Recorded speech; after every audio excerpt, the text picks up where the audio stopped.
Hello friends, welcome to stocks अपनी कलम से।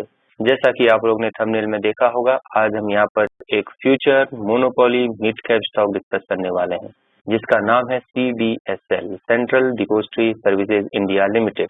इसके बारे में हम दो पार्ट में यहाँ पर डिस्कशन करेंगे। पहला पार्ट हम आपको बताएंगे करंटली पॉजिटिव्स और निगेटिव्स जो कंपनी में चल रहे हैं, और दूसरे पार्ट में हम आपको ये बताने की कोशिश करेंगे कि कंपनी क्या काम करती है, कैसे काम करती है, यानी कि फंक्शनिंग ऑफ दिस कंपनी।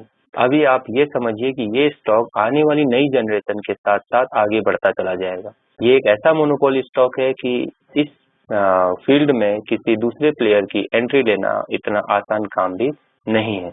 अगर आप हर महीने लगातार इस स्टॉक में इन्वेस्ट करते चले जाएंगे तो आप अगले 20 से 25 सालों के बाद आप देखेंगे कि आपकी वेल्थ इतनी शानदार क्रिएट हो जाएगी कि आप अपनी रिटायर्ड लाइफ को खुशी खुशी आराम से जी सकते हैं। लेकिन वीडियो शुरू करने से पहले हमेशा की तरह मैं आपको एक डिस्क्लेमर देना चाहता हूं, मैं कोई सेबी रजिस्टर्ड एडवाइजर नहीं हूं। इस वीडियो में बताई गई सभी जानकारियां केवल और केवल एजुकेशनल पर्पज के लिए है। इसे किसी भी तरह से निवेश की सलाह नहीं मानी जाए। निवेश करने से पहले एक बार अपनी रिसर्च जरूर कर लें। धन्यवाद। अभी हम आगे बढ़ते हैं और जानते हैं कंपनी के बारे में। सेंट्रल डिपॉजिटरी सर्विसेज लिमिटेड जो है एक मार्केट इंफ्रास्ट्रक्चर इंस्टीट्यूशन यानी MII है।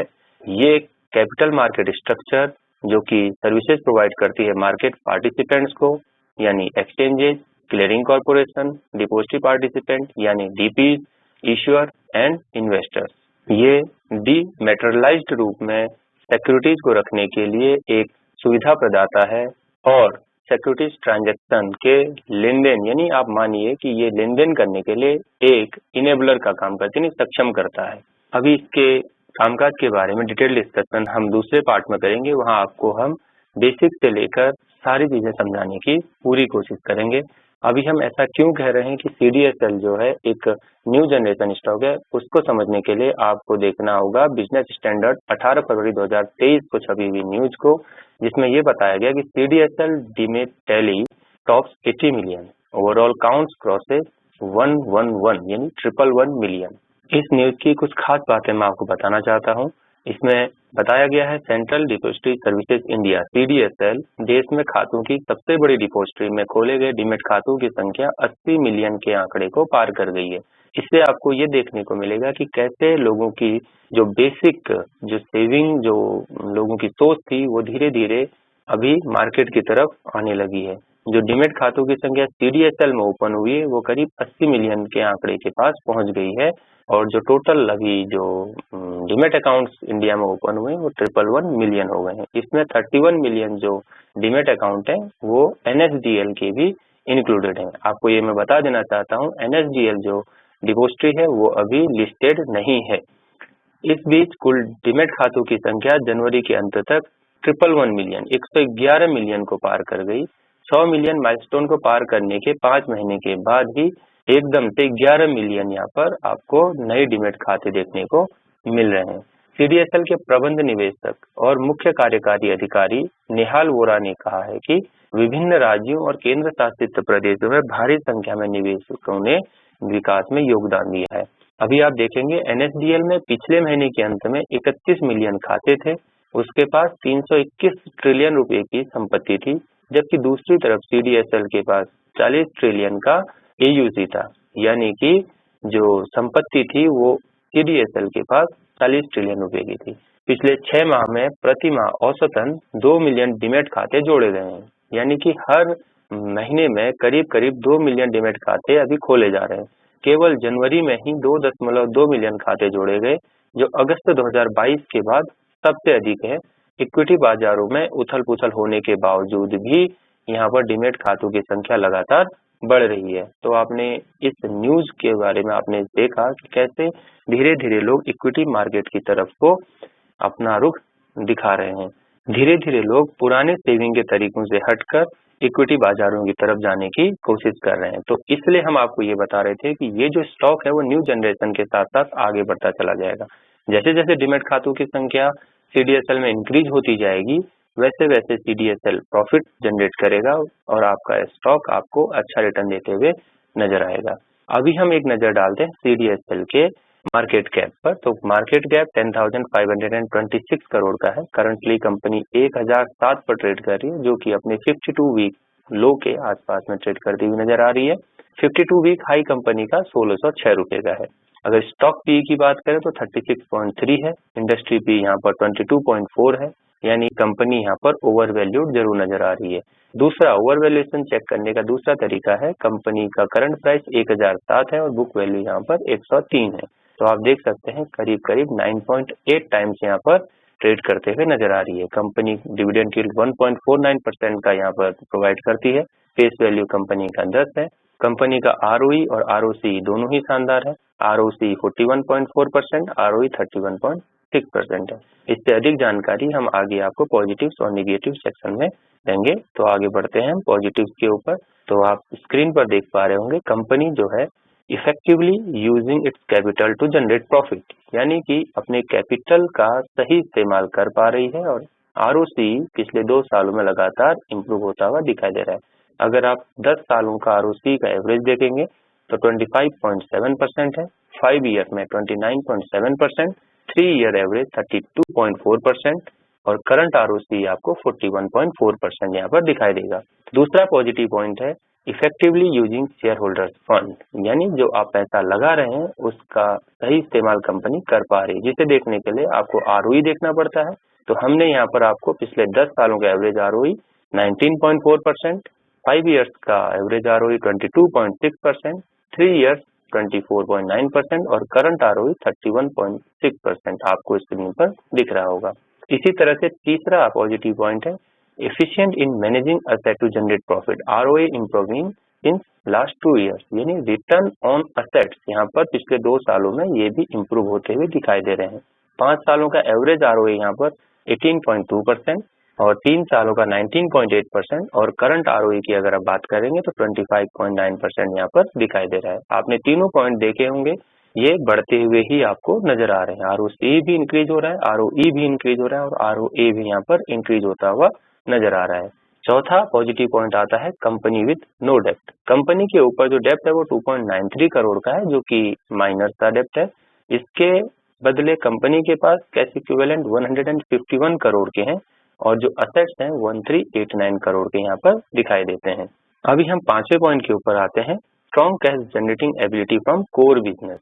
हमेशा कंपनी का कैश जनरेटिंग एबिलिटी पर आप जरूर नजर रखिए कि क्या कंपनी अपने ऑपरेशन से कैश जनरेट कर पा रही है।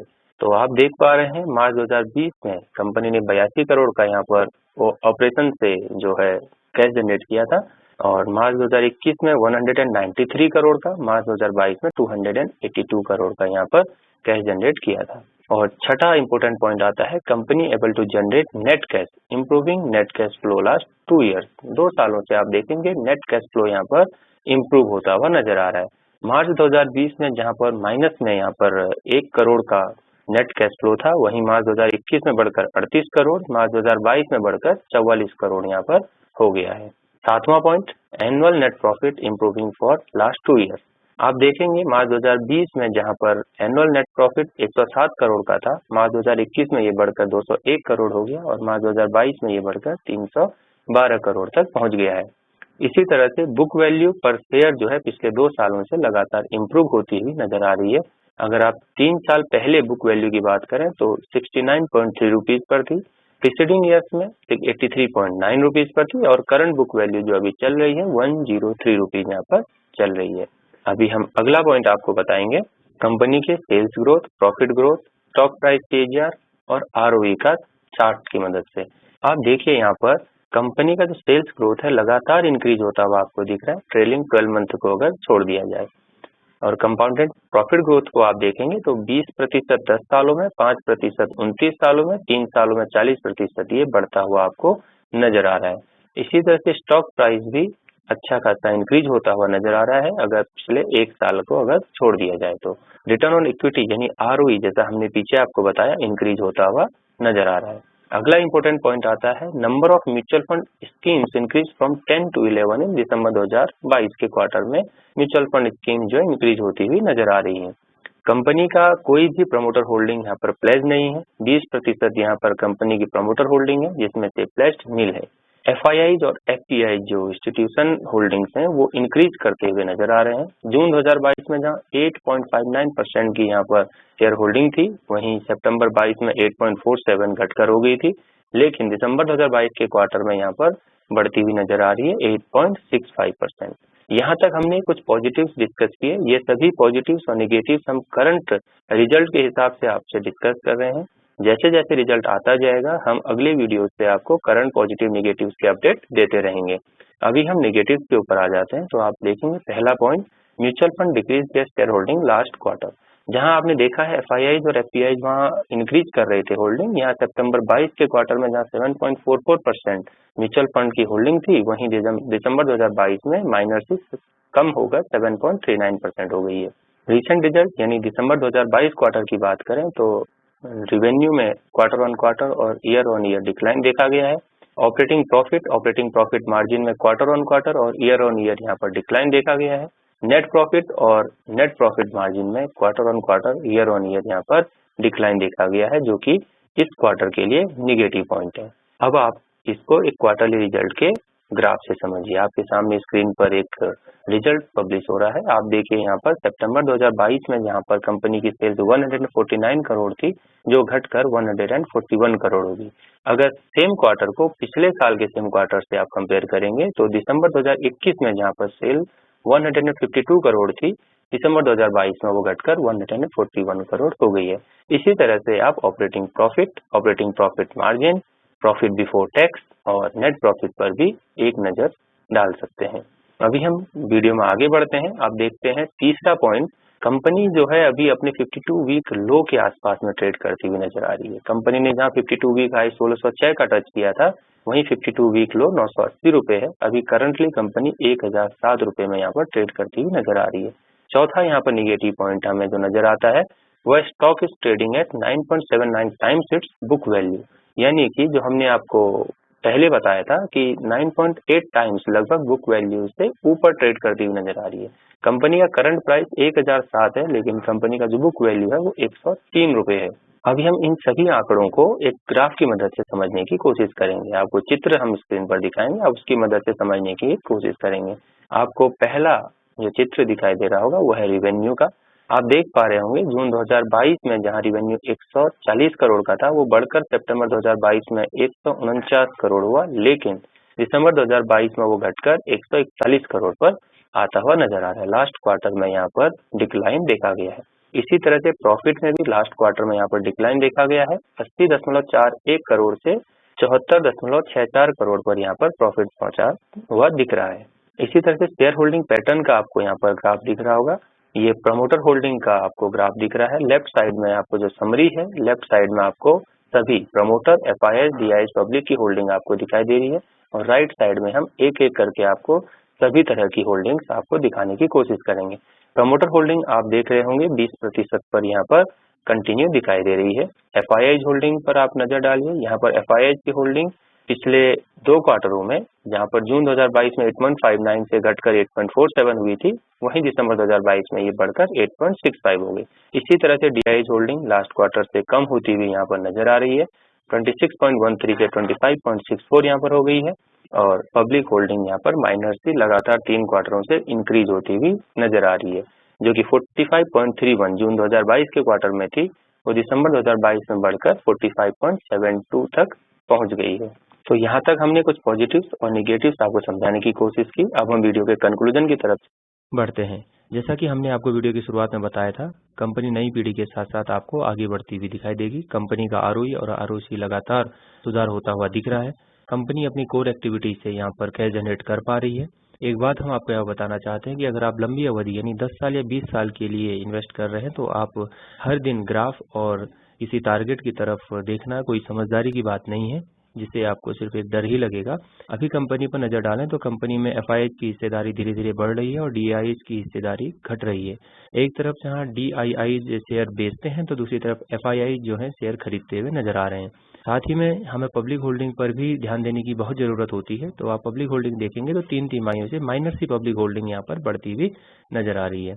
अगर आप धीरे धीरे कंपनी के शेयर खरीदते हैं और 10 साल या 20 साल के लिए कंपनी पर भरोसा रखते हैं, तो आप देखेंगे कि जैसे जैसे नई पीढ़ी बचत के अपने पुराने तरीकों को बदलकर नए तरीकों की ओर बढ़ेगी, वैसे वैसे जो CDSL है उसमें डीमैट खातों की संख्या भी बढ़ती जाएगी और आप देखेंगे कि आपकी कंपनी ये लाभ कमाती हुई नजर आएगी। इससे आपका पोर्टफोलियो आपको लंबे समय में अच्छा रिटर्न देता हुआ दिखाई देगा। CDSL प्रेजेंट में एक मिड कैप कंपनी है जो अभी यहाँ से करीब 10 से 20 गुना होने की भी क्षमता रखती है। अगर मौजूदा हालात की बात करें तो कंपनी यहाँ पर जरूर ओवर वैल्यूड नजर आ रही है। कंपनी का पी सेक्टर पी से काफी ऊपर देखा जा रहा है और कंपनी फिलहाल बुक वैल्यू से 10 गुना ऊपर ट्रेड करती हुई नजर आ रही है। ऐसे में अगर आप अभी एंट्री बनाना चाहते हैं तो यहाँ से आप धीरे धीरे करके एंट्री बनाएं, अपना सारा पैसा एक साथ एक बार में इन्वेस्ट ना करें।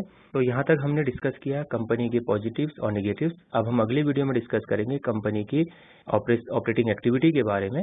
हम आपको एक बार फिर याद दिलाना चाहते हैं तो किसी भी तरीके की इन्वेस्टिंग फैसला लेने से पहले आप एक बार अपनी रिसर्च जरूर कर लें। हम मिलते हैं अगले वीडियो में CDSL के फंक्शनिंग के ऊपर डिटेल्ड वीडियो के साथ। तब तक के लिए आप सभी लोग मस्त रहें, स्वस्थ रहें। Thanks for watching. जय हिंद।